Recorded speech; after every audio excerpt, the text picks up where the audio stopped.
Determined to create a better life for themselves, Jose Lopez and his pregnant wife Marta hop on their motorcycle and cross the border from Mexico. They make their way to Atlanta and settle into an apartment complex. Most of the other residents are single men from Mexico, so Marta begins selling plates of food to them out of her kitchen. In 1994, Marta and Jesus welcome their youngest of 5 children and move into a house on McDonald Street. Marta continues to cook for neighbors, but now there's space for the customers to eat in their living room. In 2000, they purchase an old grocery store, which takes them 3 years to renovate. On opening day, they serve 15 guests. Today, you'll be hard-pressed to find a seat during the lunch rush. Customers are drawn to hearty portions and reasonable prices. Mi Barrio is the quintessential family restaurant. Everything is homemade. The corn tortillas are prepared fresh to order, and Marta makes only 10 chili rellenos a day. When they're gone, they're gone. Now, I don't have scientific proof, but I just believe that food tastes better when we know something about the people who make it for us.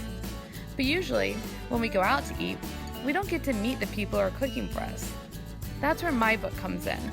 I sat down with over 80 chefs, restaurateurs, and grocers and compiled their stories in my upcoming book, Unique Eats and Eateries of Atlanta. Through these stories, you'll understand what drives the people who feed us, why they cook the way they do, who inspired them, and the obstacles they faced in order to bring these dishes to you. These are stories of love, family, failure, innovation, and reinvention. You'll learn how a K-pop star ended up running a barbecue joint in Georgia, how a college professor found himself selling burritos out of his van to make ends meet, and why the Silver Skillets bathrooms are in the kitchen. Atlanta is a city of transplants, and our food scene reflects that.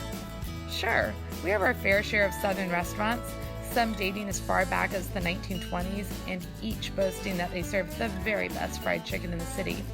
But we also have street food from Thailand, Malaysia, Mexico, and Venezuela, peppercorn-crusted kangaroo from down under, and fresh bagels that rival any you'll find in New York City. And with my pro tips, you'll know what to order, including secret dishes that don't even appear on the menu.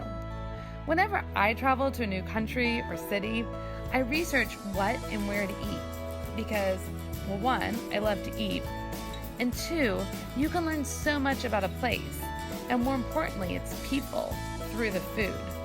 It's a way to tap into the local culture.